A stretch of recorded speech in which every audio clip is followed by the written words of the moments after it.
ba ay nalulumpay? Kailangan mo ba ng kaibigan? Halina at sumama sa Barkadahan kay Kristo. At ngayon, narito ang mga kabarkada ni Kristo. Hello at magandang gabi po sa inyong lahat. Ito po ang inyong lingkod, si Father Pep Bakay, ang inyo pong among sa Himpapawid, ang Director po ng Commission on Catechesis ng Archdiocese of San Fernando, Pampanga. At welcome po sa ating Tuesday episode ng ating radio program, ang Barkadahan kay Kristo. No? Dito pa rin po tayo sa ating paboritong radio station, ang 91.9 Bright FM Friends tayo. No? And it's March 17, yan, 2015. At kahapon po absent ako dahil in-invite po kaming mag-basketball. Yan, dyan sa Barangay San Jose dahil piyesta sa Thursday. Yan, no? Kasama ko po yung mga pare at pati yung ating Archbishop. Yan, si Bishop Dong. No? Yung mga nanood kagabi po, maraming salamat. Okay, kompleto yung ating barkada ngayong Tuesday nito. Of course, bumati ka muna, Sister Son, sa ating mga tagapakinig. Okay, magandang gabi po sa inyong lahat. Ito po Sister Zon Kayanan, co-anchor po ni Father Pep sa programang Barkadahan kay Kristo. And today is the 14th Sunday of Lent. No? So nasa Kwaresma pa po tayo ayon sa liturgical calendar natin. At may babatiin akong pari among na nagbe-birthday, si Father Ryan Sumang. Happy birthday, kanina Ryan. ginreet namin dahil may General Assembly kami. Okay. Happy birthday ni Father Ryan. Yan. At among, kagabi, ang kapalit mo ay si Apo Seto. Narinig ko ng konti. Sinurprise kami at tuwan-tuwa kami. Yan. Alam mo naman ang ating Archbishop Emeritus, no? Full of surprises. Kasama pa namin siyang nag-dinner. Yes, Ayan, nakakaingit, no? Talagang all out siya sa ating sa ating radio apostolate, no? Maraming salamat po sa ating Archbishop Emeritus si Apo Seto. Okay. Maraming salamat po, Apo Seto. Sana sa susunod Tuesday po siya dumating. Oo nga. Okay, biglaan lang yun. Pagdating niya. Kayo nabigla, ha? Sister Rose, bumati ka muna. Po. Magandang gabi po sa inyong lahat. Kumusta po kayo dyan? Ito po si Sister Rose, ang kaibigan nyo sa Himpapawid. Pag po kayong aalis at bibigyan tayo ng maraming sorpresa ng Diyos. Salamat po. Thank you. Okay. And Sister Joan? Magandang gabi po sa lahat ng nakikinig. Ito po ang Go-Go Girls ni Among Pep, Tita Son at Tita Rose ng Barkadahan kay Kristo po ng Bright FM 91.1. Huwag niyo po kaming iwanan, samahan niyo po kami sa inyo pong pamamagitan ng pag-text niyo. Marami po tayong matututunan ngayon sa araw na ito. Yan, i-go-go-go kayo. Okay. Yan ang gospel ngayon, yung tubig, no? Yan, i-go-go-go. Yan. At kanina nga nag-General Assembly kami, no, sa mga pare, no? Usually quarterly we have our General Assembly. Yan, maganda naman yung aming mga pinag-usapan kanina, no? And then ano pa ba? May announcement ka, Mom? Wala naman. Na lang. Sige. Mamaya na lang, no? Okay. Yung ating announcement. Mag-appeal lang ako mamaya. Okay. Yeah. Sige. Okay. Sige, at ibigyan muna natin ang ating mga hotline numbers. Station, ating Sun hotline number, 0932-462-0898. 0932-462-0898. Para po sa ating Globe hotline number, 0905-302-5768. 0905-302-5768. At kung gusto niyo naman pong mag-text, ito po yung mga text line number. Sa Smart po, 0918-351-8282, 0918-351-8282. Sa Globe naman po, 0917-363-3738, 0917-363-3738. Yung mga gusto pong maging member ng ating Connecta Catequista program, no? Just type REG, all capital letters, and then space, your full name, and then slash the name of your vicariate parish or your school, no? O kaya yung pong address ninyo. At ipadala po dito sa ating Globe number 0927-891-0966. 0927-891-0966. And once registered, ay makakatanggap po kayo ng daily inspirational messages from the Lord, no? At kung may mga kahilingan kayo, mga intentions o kaya pasasalamat, pwede po nating i-text sa Globe number na yan at isasali po natin sa ating daily masses dyan sa Arzobispado de Pampanga. And we would like to thank Sister Son Basco for maintaining our SMS service para po dito sa ating Connect Ka Katekista program. Okay, at kung gusto nyo naman pong manood ngayong kasalukuyan sa internet po, punta po kayo sa www.ustream.tv. And then, i-search po ninyo yung Bright FM 91.9. At kung gusto nyo naman pong pakinggan yung mga nakaraang episodes, nasa Facebook naman po. Account name is Barkadahan kay Cristo Pampanga. Yan, thank you po kay Longlong Pascual for maintaining our Facebook accounts. Okay, at diretso na tayo sa ating pagbasa, no? Babasahin po sa atin ni Sister Joanne ang ating ebanghelyo po sa gabing ito. Ang pagbasa ng mabuting balita ayon sa ebanghelyo ni San Juan. Pagkaraan nito'y dumating ang pista ng mga Hudyo at pumunta si Jesus sa Jerusalem. Sa lungsod na ito, malapit sa pintuan ng mga tupa, ay may malaking deposito ng tubig na may 5 portiko. Kung tawagin ito sa wikang Hebreo ay Bethesda. Natitipon dito ang maraming may sakit, mga bulag, mga pilay at mga paralitiko. Hinihintay nilang gumalaw ang tubig sapagkat may panahong bumababa ang isang anghel ng Panginoon at kinakalawkaw ang tubig. Ang maunang lumusong pagkatapos makalawkaw ang tubig ay gumagaling, anuman ang kanyang karamdaman. Dooy may isang lalaking 38 taon nang may sakit, at siya'y nakita ni Jesus.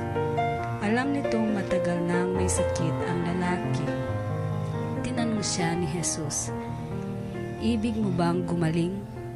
Sumagot ang may sakit, "Ginoo, wala pong maglusong sa akin kapag nakalawkaw na ang tubig. Patungo pa lamang ako roon ay may nauuna na sa akin." Sinabi sa kanya ni Jesus, "Tumindig ka, dalhin mo ang iyong higaan at lumakad ka." At pagdakay gumaling ang lalaki, dinala ang kanyang higaan at lumakad.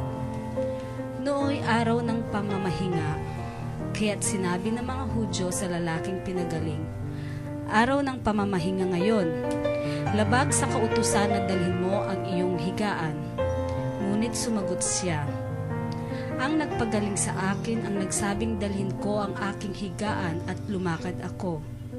At siya'y tinanong nila, "Sino ang nagsabi sa iyo na dalhin mo ang iyong higaan at lumakad ka?"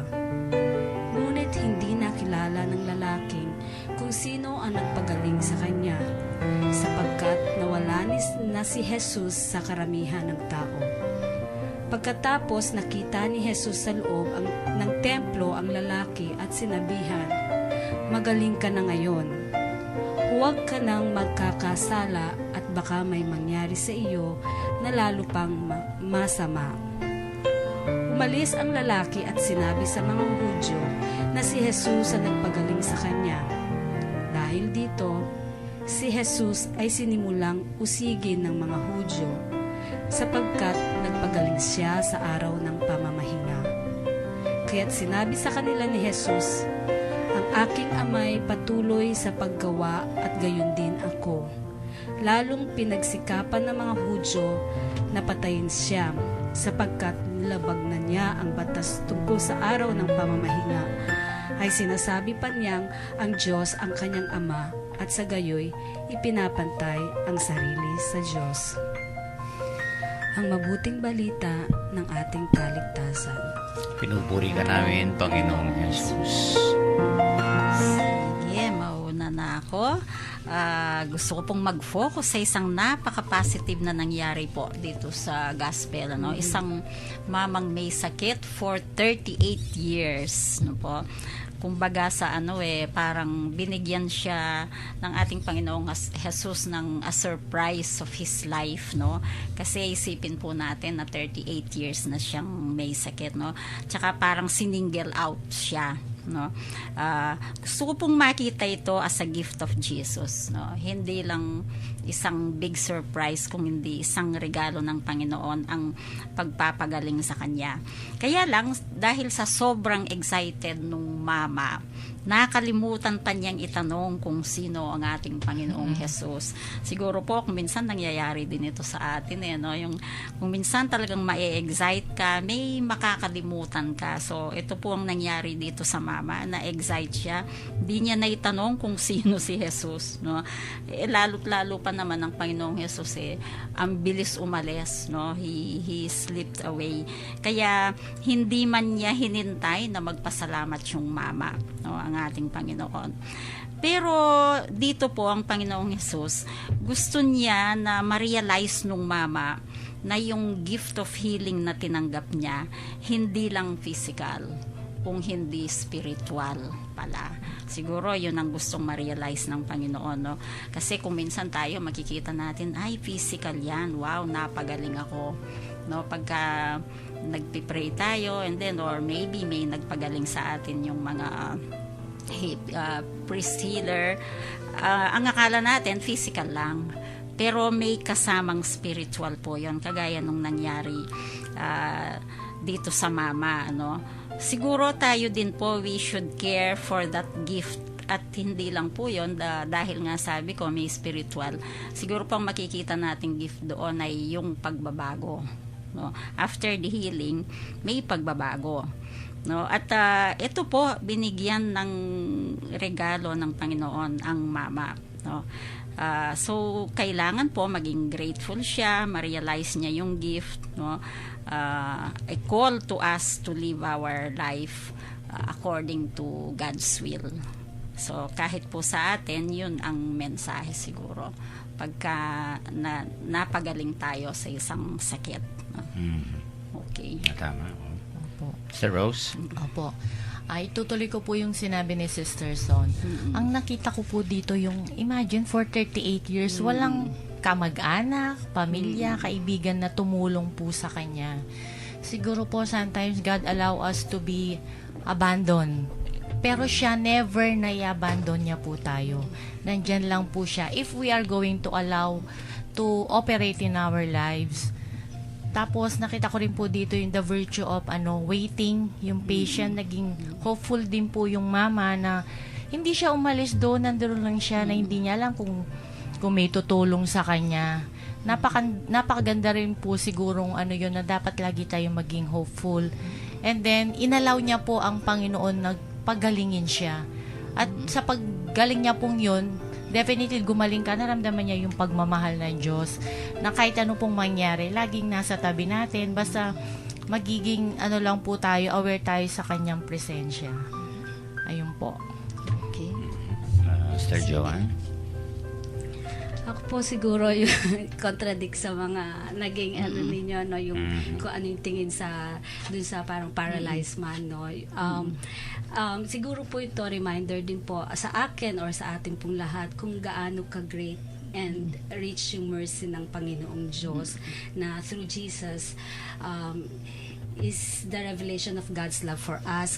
Kumbaga si Jesus ang naging revelation ng Panginoong Diyos sa atin para ipadama ang kanyang pagmamahal, no. Katulad po ng paralyzed man, minsan ganun po tayo pag sinabing ganun, yung parang intindi ko po yung we are the poorest among the poor, na yung a man who has been sick for so long, yun nga sabi niyo po 38 years, na he has almost no hope left.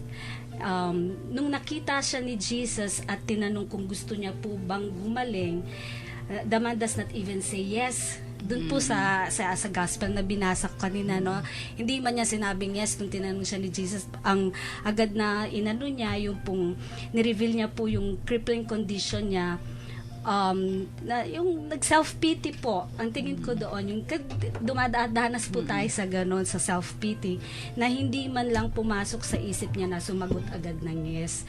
Given to the fact na may nag-approach sa kanya at ask him if he wants to be healed.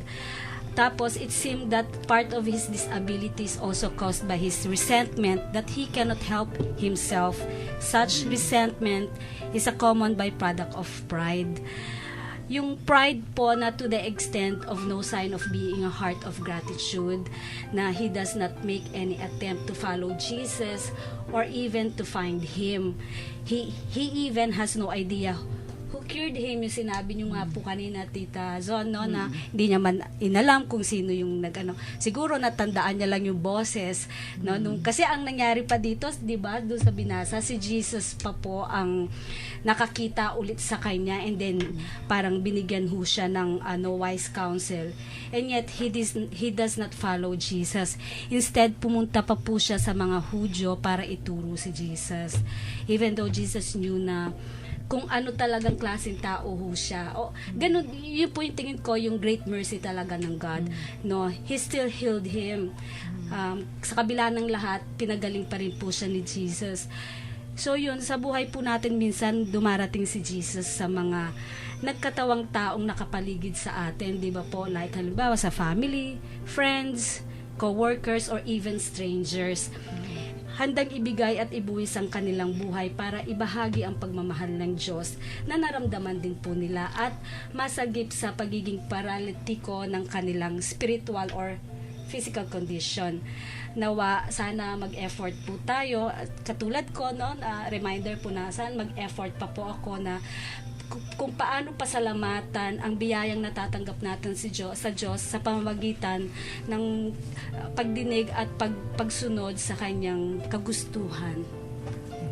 Very good, oh. Totoo yun. I think I agree with Sister Joanne na itong ginamot ng ating Panginoon medyo siya parang nega. Opo. I could understand kasi pagka hindi ba, I think pagka talagang parang our prayers are unanswered, sabi nga. Matagal ito, 38 years. Opo.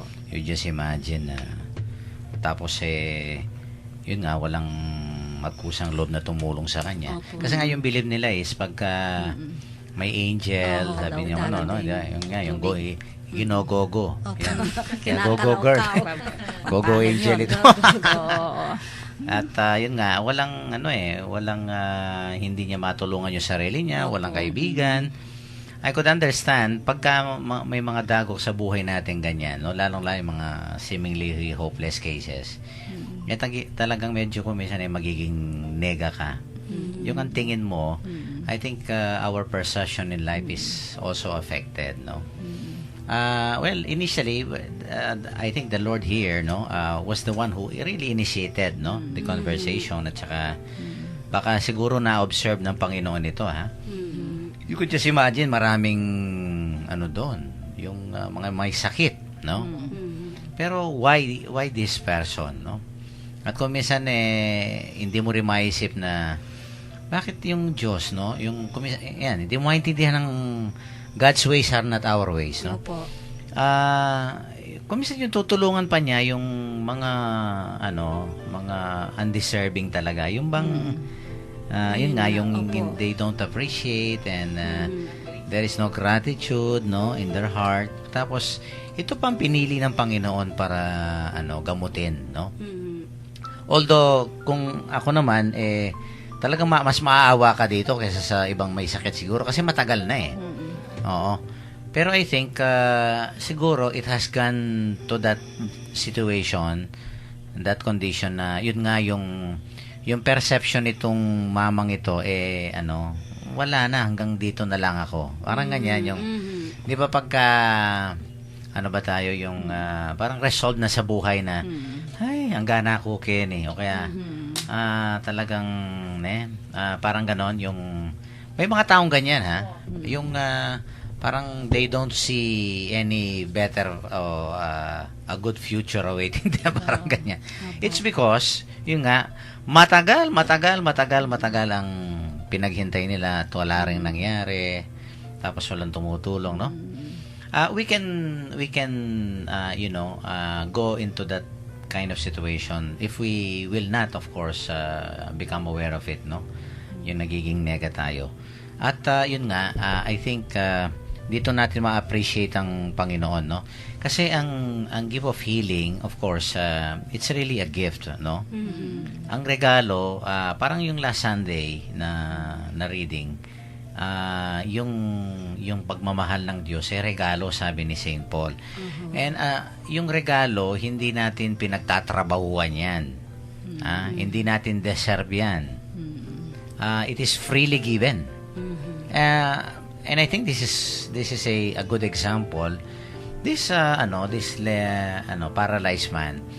Kung ako siguro yung sinagot niya sa Panginoon, sabi niya, "Sir, wala naman ho akong somebody, no? Na pagka medyo gumalaw yung wala rin no? Parang again, parang resolved na siya na hanggang dito na lang ako. But I think the Lord did not stop from communicating, no? At eto nga, the next step that the Lord did was to offer him healing, yung rise, no? Take up your pallet and walk, sabi niya. And the man was healed and he took up his pallet and walked, no? Although undeserving. Yun nga ang puntong kung minsan akala natin, no? Lord, I deserve this kasi may ginawa ko sa iyo. May kuminsan ang mentality natin sa buhay yung deposito ba. So we do a lot of good works, a lot of good things.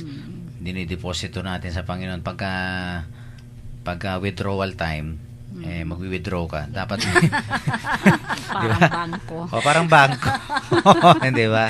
Opo. May mga ganyan na tao, no? Hihingi. Parang kuminsan utang na loob pa ng Panginoon, di ba? Parang mong enumeration. And i-itemize mo yung mga good things na in exchange of also the good things that the Lord is going to do for us. Parang may kapalit. Oo nga. So, kung minsan nga, yun nga, kahit na ganyan yung ugali natin, at still here, makikita natin, no, God's gift of healing is really freely given to us, no? At kahit na medyo initially, of course, later on, no? Itong mamang ito, siguro nagkaroon ng konting pananampalataya sa ating Panginoon. Pero look at what happened because it was a Sabbath, no? At later on, parang medyo ako, ang feeling ko rito is bakit pa sinumbong nitong mamang ito, di ba? Parang sinumbong pa ang Panginoon, no? Later on, no, sa mga no? Parang again, we can we can have also that kind of response na after being healed by the Lord, we can still remain to be ungrateful kung minsan, di ba? I think this is human nature kung minsan, no? Our tendency na we take for granted the good things that other people do to us, di ba? It can happen, no? Oo, kung minsan makakalimutan natin. Ako siguro kung i-paraphrase natin, parang kung halimbawa ito nga tinatanong ng mga sino bang nagsabi sa iyo na bawal yan yung bit mo, hindi ko alam. Tapos nung na-encounter ng Panginoon, ang ganda pa naman sinabi ng Panginoon sa kanya. Parang sabi niya, "See, you are well, sin no more." Huwag ka na magkasala, no? At pagkatapos siguro nakilala ito ang ating Panginoon, ang ginawa niya sinumbong pa. Di ba? You could see that this man siguro hindi talaga nakahanda doon sa at hindi niya alam yung yung napakalaking grasyang tinanggap niya sa Panginoon, no? We can kung minsan may mga ganyan na sitwasyon sa ating buhay na tumanggap ka na nga pagkatapos hindi mo pa pinasalamatan. O kaya tumanggap ka na nga pero parang hindi mo hindi mo sinuklian. Parang ganyan, no, di ba? Although the Lord He's not really waiting for us to give something back to Him. Dapat nga, mas maganda kung this paralyzed man could have done something good no, to other people, at to other sick people, di ba? Siguro ako, kung akong ano dyan, babalik ako sa pool. At yung mga walang... di ba? Tutulungan ko na. Kasi nga, ginamot ako eh. Although it does not say that, no?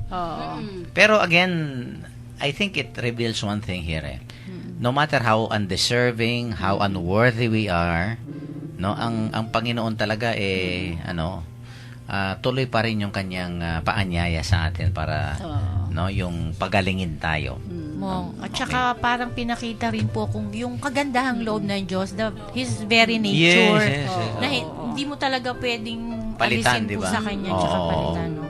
Kaya nga, nothing can really discourage the Lord no, from doing what He was actually called no, to do.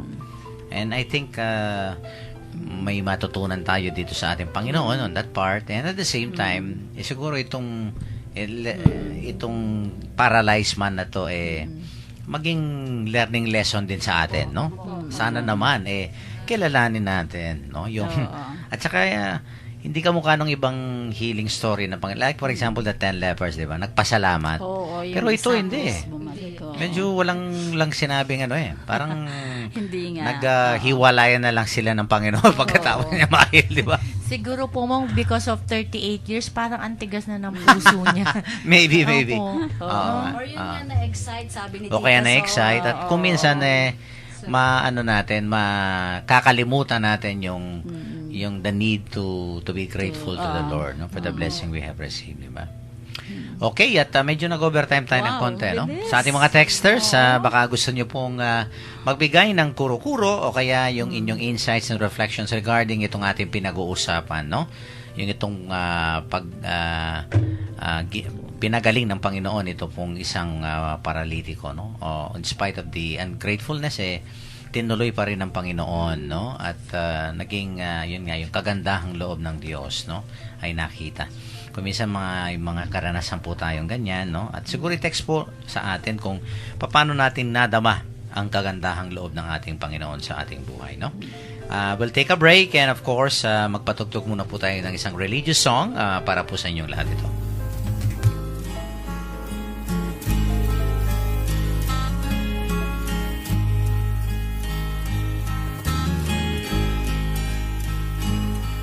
You shall cross the barren desert, but you shall not die of thirst. You shall wander far in safety, though you do not know the way. You shall speak your words to foreign men, and they will understand. You shall see the face of God and live.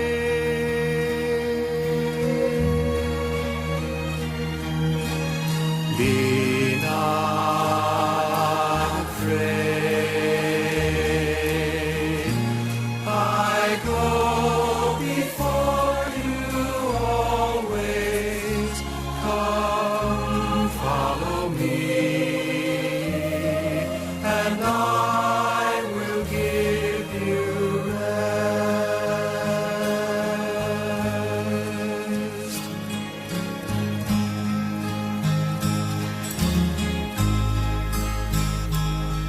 If you pass through raging waters in the sea, you shall not drown.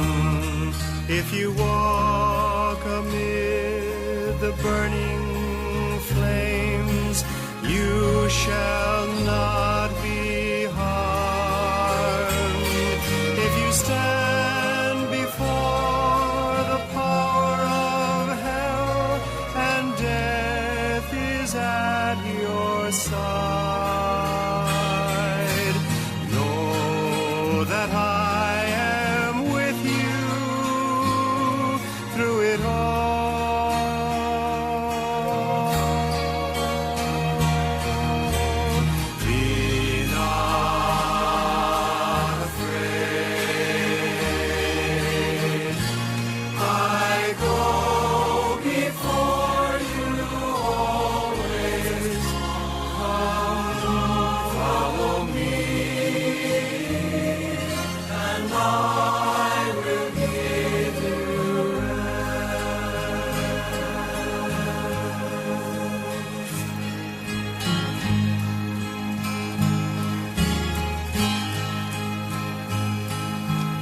Blessed are your poor, for the kingdom shall be theirs. Blessed are you that weep and mourn, for one day you shall laugh. And if wicked men insult and hate you all because of me, blessed,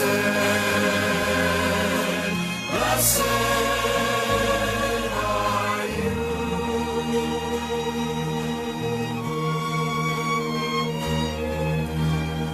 Be not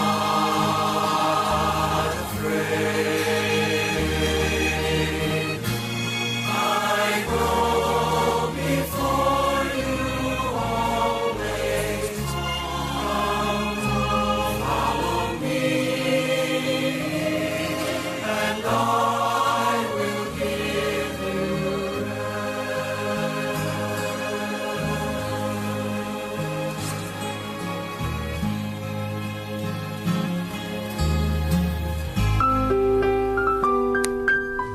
Okay. Nagbabalik po ang Barkadahan kay Kristo, ang radio program ng Archdiocese of San Fernando, Pampanga. Ito pong ating ebanghelyo kanina na pinag-usapan natin. Of course, it's all about ito pong ating Panginoon ay ginamot niya, no? Itong mamang hindi makapaglakad, 38 years, no? Nandun sa Bethesda. Bethesda. Bethesda. Bethesda. Ito ay parang swimming pool yan eh. Oh. It is used para sa mga purification and mga bath rituals nila. Yan, mga pala. Maglinis dyan bago pumasok sa templo, kaya magsakripisyo yung mga tao, no? So, yun nga, it has been believed, no, by them na may healing power itong tubig dyan, no? Kasi nga, ginagalaw-gaw ba? Ano? Kinakalawkaw. Kinakalawkaw ng anghel. anghel.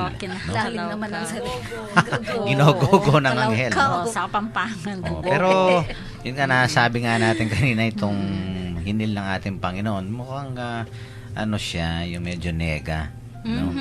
Hindi pa natutuwa dito. Pero of course, in spite of the seemingly mga nega-nega niya, itong Panginoon tinuloy pa rin, no? Opo. Oo. At kahit na sinumbong pa siya later on sa mga Hudyo, pinahamak pa ang ating Panginoon, no? Pero I think that reveals that, talagang kuminsan unworthy tayo, no? Undeserving. Yan. Kuminsan nga, tayo pang ginagawa ng Panginoon, tayong, tinatama ng Panginoon, kaya tayo pang galit kung minsan. Diba? Kuminsan, yung ating perception, no? At interpretasyon, mukhang kuminsan hindi maganda, no? May mga texters yata tayo. Okay, Sige. sige. Opo, Mong. Galing sa 1427. Good PM po. Dito po ako sa Pampanga Jail. 13 years na po. Walang dalaw ni asawa at anak. Wow. Pag nagkakasakit po, tulong bilanggo na lang. Mabuti na lang po nandiyan kayo, Among. Narinig lang kayo. Okay Ayan. na po. Oh, Ayan. Salamat sa Diyos Po, po. yun, 13 years ka pa lang. Yun sa Oo. gospel natin, 38. So, wait ka lang, kuya. Oo, at, Lalabas ka din dyan. May pag-asa sa mga taong kamukha mo, no? And I think the Word of God, no, is really, diyan mo makikita yung the power, ng at grasya na dala ng ating ng salita ng Diyos, di ba?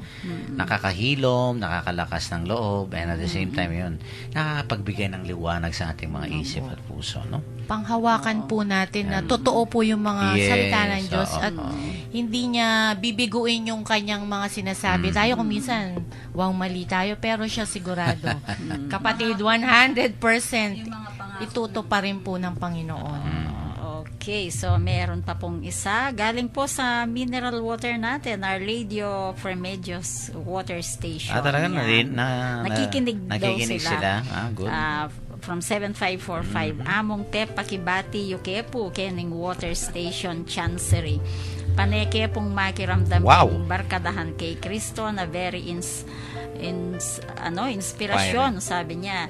naging Na kayo po, inspirasyon nila. dakal pong salamat among yan. Darwin po ini. Hello, Okay, Darwin. And of then- course, yung ating mga Boys. water station boys dyan. Tamang-tama Oo, mong blessed yung tubig, sila. di ba? Oo Ay, no, nga, ito. kaya nga, tama Our Lady of Remedios. Yung Opo. kwento natin sa Bible, may Yung pinag-uusapang tubig, the presence of water, no? Yeah. Isang source of healing. Oo. May isa pa po sa Mexico, yung regular texter natin Okay. from Mexico. Good evening po. Nagpapasalamat po ako sa Panginoong Diyos dahil alam ko na gumagabay siya sa atin. Kasi nung time na dengue po ako noon, ay nagdasal po ako at siya ay tinulungan niya ako. Kaya marami pong salamat sa ating Panginoon dahil nailigtas niya po ako. Ayan. Ito yung suki natin na JVA na nakikinig. Mhm. Sabi pa niya, magandang gabi po. Sana makabisita po kayo dito sa Santo Domingo Village, Lagundi kasi piyesta po dito para makita po namin kayo. Thanks. Ay, makipamiesta mo. Sige nga, sige nga. Okay. Kahit Sige kahapon, mong nag-text siya, pati si Apo Seto, iniimbitan niya. Sige nga, mapuntahan natin, no? Kunin mo yung number, no? Tops of the year, nabura mo na ba? Next sa ulit. Mag-text ka uli. Mag-text ka daw uli, Please. no? Yan, no? Yung ating listener dyan sa Santo Domingo, no? Okay. Okay, Sige. ipagpatuloy natin sa session itong ating pinag-uusapan, ha? Sige. So, yung kanina nga, medyo na ano natin, no? Na describe natin itong pagkatao nitong paralyzed man, di ba? Oo. It seems na medyo unang-una medyo nega siya, no? Sa kanyang kapalaran, di ba? Oo. Okay, may isa na namang mga nega. Yan. Itong mga Hudyo. Okay. Yung mga Hudyo Oo. na Kasi medyo ang tatanong ano yung nila, Sabbath. iba naman yung focus nito eh. Mm-mm. Kasi nga ang focus nila naku, yan ang ginawa nung ang ginawa mong yan, sabi sa sa paralyzed man labag sa batas yan. Oo. Sa Sabat. Sino naman ang nag-utos sa iyo? Yan, no? Na kailangan mong bitbitin, no, itong higaan mo. Oo. Yan. Yan. Tinanong Itong itong ating paralyzed man, sabi mo excited. nila. Oo. Naku, pasensya na ho kayo, hindi ko ho kakilala. Yan. At sa kagandahang kapalad naman ayun to nga, nag-meet sila. Oo. No, sabi ng Panginoon, no, tingnan mo naman ang ating Panginoon, ang ganda ng sinabi niya. Maganda naman na ikaw gumaling, no. na, oo. So wag ka nang magkasala Oo, because we yun. know that sin and sickness, they go together sa kanila. Opo. Pagka yun nga, yung magkaroon ka ng kanya na sakit, ay naku, makasalanan ka kasi Opo. di ba? Mm-mm. So sabi ng Panginoon, wag ka na magkasala, ha? Para hindi ka mapahamak o hindi na maulit yan sa'yo. Naku, ang ginawa niya, sinumbong niya. Kasi itong mga Hudyong ito, because the Jews, no, they wanted to really persecute Jesus. Oo.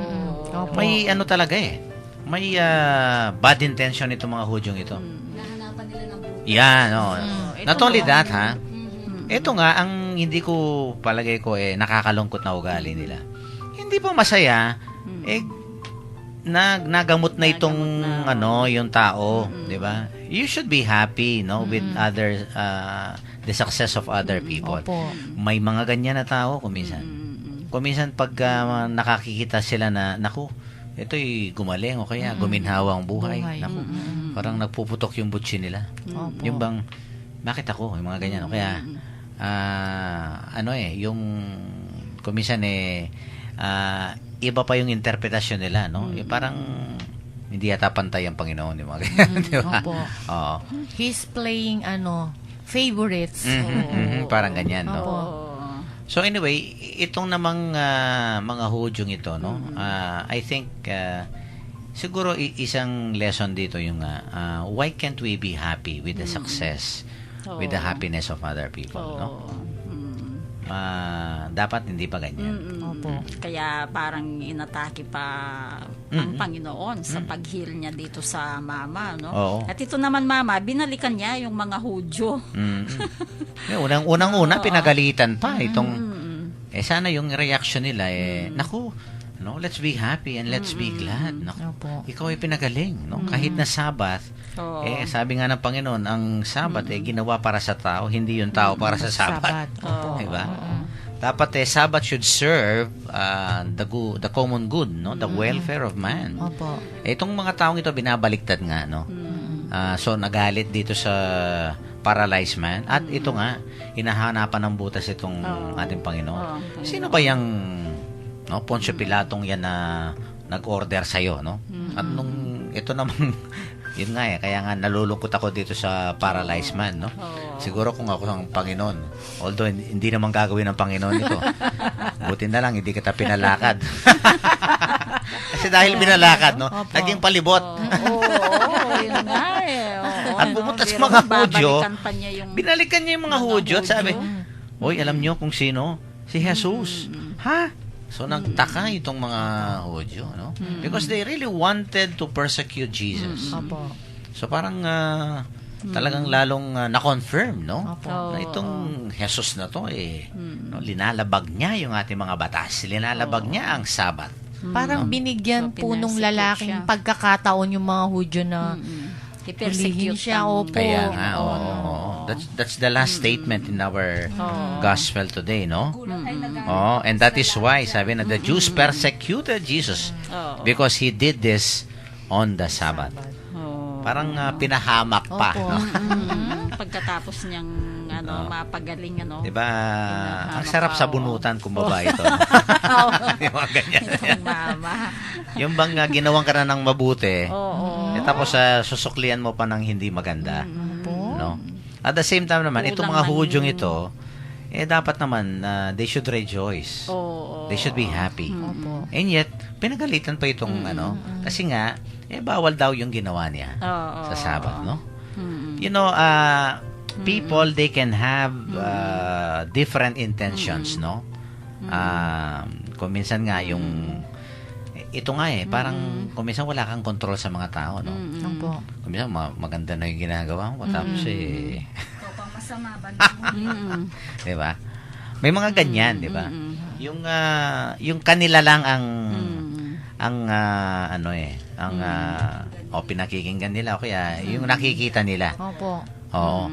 At kung minsan that will I think blind, no, people pagka yung iniisip nilang na kung minsan hindi naman tama. Yun pa rin ang kanilang pinaniniwalaan. Opo. 'Di ba? Just like ito nga ng mga Hudyong ito. Naku, labag sa batas yan. Paano man labag sa batas? If really they know the spirit of the law, baka sabihin nila, naku, tama yung ginawa ng Panginoon. Opo. No? Ni Jesus. And at the same time, yun nga, magiging matuwa pa sila, magiging masaya pa sila.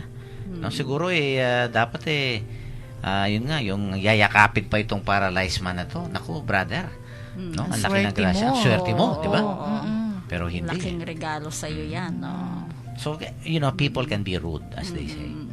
No? May mga taong kumisan ano ba yung rude sa Tagalog? Hindi naman bastos. Bastos ba? Yung bang, parang hawig. yung bang, hindi ba yung parang matigas sa'yo? Yung, yung rude means, yung they are not welcoming, di ba?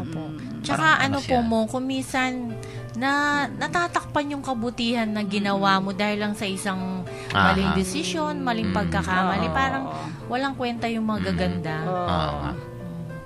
Sa isang pagkakamali, mawawala talaga lahat ng magandang ginawa Pero ang Panginoon, Yan ang hindi tao naman kasi, hindi naman po siya ganun, di ba? Oo. And tsaka hindi siya nagpapatinag, yung bang hindi nagpapayepekto. Opo. No? I think if there is one thing that we can also learn from this gospel reading, yan, wag kang ma-discourage, no?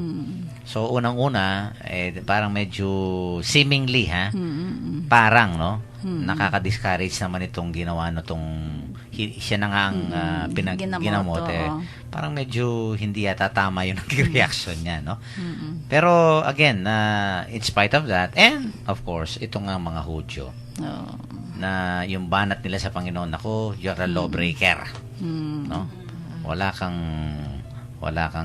yung paggalang sa ating mga batas. And yet, kung tutuusin natin, sabi ko nga, kung titignan mo yung diwa, espiritu ng batas, tama. Tama Oo, talaga ang tama Panginoon. Oo. Oo. And yet, again, yung kanila lamang, Sister Son, no? So, ano ba yung pwede niyong mapayo sa mga taong ganyan? Yung bang, kuminsan parang sila lang ang tama. Oh, yun nga, yung maging positive. Kasi napakaganda kapag kang na-meet mong tao, palagi siyang positive. Opo. At saka siguro rin po mong yung dapat anuhin mo rin na ikaw you're also weak. Yung, no? Sinful ka rin so you don't have the right. Sino ka? Pakinggan mo sana yung Opo. tao na sa'yo. Tsaka kung minsan po hindi naman natin alam kung ano yung pinagdaanan ng tao, kung bakit niya nagawa yun, kung bakit naging ganun siya sa past life niya. That's very true. No? Kaya 'di ba si Pope Francis po talagang ini-insist niya yung mercy, maging maawain, mahabagin. Kasi hinabagan din po tayo ng Panginoon. Okay, may texter yata tayo, Sister From Son. Vienna, dalawang text. From no? Vienna with love. Oo, sige. May Sige, dalawa pa dito. Sister Joanne, ikaw muna magbasa. Magandang gabi po from Vienna about sa topic po. Okay. Sige, Gaya po ng mga tao, Oo. ang dami mong naibigay sa kanila, nakakalimutan nila iyon. Ang natatandaan lang nila ay iyong mga bagay na pagkukulang mo na kaya mo nagagawa iyong dahil sa may problema ka rin sa buhay na di nila alam. Salamat po, mabuhay po kayo. Okay. Tapos, Ano ba, nakakabuhay yun? Sa kanya pa rin yun. Sige, sa kanya pa rin yan. Akala ko From Vienna, hindi. 5216 galing po. Magandang gabi po, Among, at kay Aha. Sister Son. Yeah. Ano po ba ang ibig sabihin na lagi pong dumadalaw ang tatay ng asawa ko sa panaginip na tila na sinasama kanya. Matagal na po siyang namayapa from Tom. So parang sinasama ka niya, Tom. Ano daw ang ibig sabihin? Naku. Padasal siguro naman. Tinatanong. Hindi, ayaw kong interpret yan. Ako kasi Parang, hindi negative po ang honey, nakikita halika ko na. dyan. Oo. Kung minsan Ayaw kong po interpret yan. nagpapaalala lang nga mo. Ha? Hindi, nagyayaya daw eh. Sa panaginip. nagpapaalala. Baka gustong ipasyal ka, Tom. Huwag Na? po ninyong bigyan ng kahulugan. Siguro na Kasi tama yun. I matatakot think, lang kayo kapag Pagka nagpapaalala, nagpapadasal. Oo, nagpapaalala Ito lang. po yung kay Vienna Boy. Okay. Yung pong sinasabi niya na yung pagkukulang lang daw. Bakit yung ganun masama daw ang yung pagkukulang ang nakikita? Sa salitang ganyan. Baka gusto mong sagutin yan, Sister Sige, Joanne? sagutin mo. Sige, at yan, para waliwanagan ang ating Vienna Boy. Di ba Mong, yun nga yung sinasabi ni Tita Rose kanina Okay. na sino ka, sabi niya gano'n, Oo. para tignan mo na ikaw wala kang kahinaan din. Ang siguro, ang tingin niya nga, yung pagiging negata na yun nga, sa salitang ganyan, nagiging nega ka na hindi mo alam kung paano ka magpasalamat sa naririnig mo, tapos sinasabi, pasalamatan, ano yun, nagpapamukha ka? Yeah. Na meron kang pinamigay na ganyan, Oo. tapos i-remind mo sa kausap mo na parang sa Diyos, i-remind mo na naging mabuti naman akong anak, naging mabuti akong kapatid, hindi ko pinabayaan ng mga kapatid ko, kamag-anakan ko, kesyo, ganyan. Isusumbat mo. Opo, yun, sumbat, puro Oo, sumbat. yung mga sumbat. Natanong kaya ng isang taong yun, kung siya kaya, paano kaya ang Yeah. ugali niya, Mong. Sana tignan natin yung sarili natin. Yun, no. Kung ano ba tayo. Ito'y makikita mo sa Ebanghelyo nga, no? Siguro nga, alam mo, ang isang kailangan itong paralyzed man siguro soul searching, no? Opo. Tingnan niyo sarili niya, di ba? Opo. Anya, Mong, talagang nakarelate ako sa gospel Yan, kanina no? habang ginagawa. May That's right. naalala ako sa tao. Okay. Pati nga yung mga sige. Hudyo, I think they should Madaming they need to lessons. be to search also, no? What's inside them, no? Sana tignan yung laman Laman ng puso nila, Opo. di ba? Yung Okay, may isa pang texter Okay. tayo. Sabi niya, from 7614, good evening po. Share ko lang po about the pinag-uusapan. 38 years nang may sakit na pinagaling ng Diyos, pero parang walang utang na loob yung tao na nabigyan ng pagkakatawan. Base din po sa experience ko, paano kung lahat ng kailangan mo binigay sa iyo, tapos bigla ka na lang magugulantang na bakla siya. binaboy niya ako, pero kahit ganon, nagpasa Diyos ako sa mga nangyayari. At nang umalis po ako sa poder niya, 1 buwan lang po ako nawala, namatay yung tao na yon. Nakakakonsensya ako kasi buhay niya ang naipagpasa Diyos ko dahil sa mga ginawa niya sa akin. Sana po mapatawad niya ako. Yan. Ayan. At least na-realize niya in the end, di ba? Oo, yun, may realization. At least Di may tulad ng iba, realization. Oo. walang realization. Yan, oo nga. Tapos yung isa, Ano ba? pwede po ba namin request yung song na We Are All God's Children? Kasi Oo. nakakamiss na po si Pope Francis. Thanks po. Oo. Ayan. So I think to end our episode today, yun nga, no? Let's draw inspiration from the Lord na kahit na ito nga undeserving at unworthy itong hinil niya, but he still healed the paralyzed man, no? At siguro po learn lessons natin ngayon sa ating paralyzed man dito. Sana ang unang-una ay magpasalamat tayo sa Diyos, no? Unang-una yon, at kilalanin natin ang kagandahan loob ng Panginoon. At sa mga Hudyo, I think ang isang lesson dito na makikita natin, sana hindi lang yung atin pananaw ang iisipin nating totoo, di ba? Let us, I think, have also a wider perspective in life, di ba? At kung minsan kasi pag yun nga, ang kailangan natin makita natin yun, ma-recognize natin na hindi pala tama yung aking ang aking iniisip o kaya yung intention ko, di ba? So kailangan magising po tayo doon sa ating katotohanan na yan. Mayroon pa? Okay. Mr. Son? May realization, sabi nga. Ay, Yeah. wala na. Oo. Okay na yun naman. Okay, let's end our beautiful episode today with a short prayer to be led to us by Sister Son. Lord Jesus, put within my heart a burning desire to be changed and transformed in your way of holiness. Let your Holy Spirit purify my heart and renew in me a fervent love and desire to do whatever is pleasing to you and to refuse whatever is contrary to your will. Amen. Amen. Okay, announcement Sige, and announcement, ano? Amo? Oo nga, we are in need of an accountant, no, diyan sa aming finance department. Baka yung mga Okay. interested po. Sige po, apply Na na may po kayo. accountant po ang kailangan natin sa ating archdiocese, no? Just text us o kaya see me dito sa Arzobispado de Pampanga. Okay? Ayan. Sige, opo. Sister Son, paalam ka na dahil Okay. medyo 1 minute na lang tayo. Okay, maraming salamat po. Ongoing pa po ang enrollment sa University of the Assumption. Yan, enroll nyo na po yung mga anak nyo. Ito po, Sister Zon Kayanan. Maraming salamat po. Nagpapaalam na po. Good night and goodbye. God bless. And Sister Joanne? Marami pong salamat sa mga nag-text at sa mga nakinig po, nakisali po sa aming discussion dito. Sa susunod na naman po, kita-kita ho tayo ulit. Yan. Thank you. And of course, Sister Rose? Opo, bye-bye. Ingat po kayo lagi at let's pray for one another. Opo, at lahat po sana ng ating tinatanggap na biyaya sa Diyos ay pasalamatan natin sa Panginoon, no?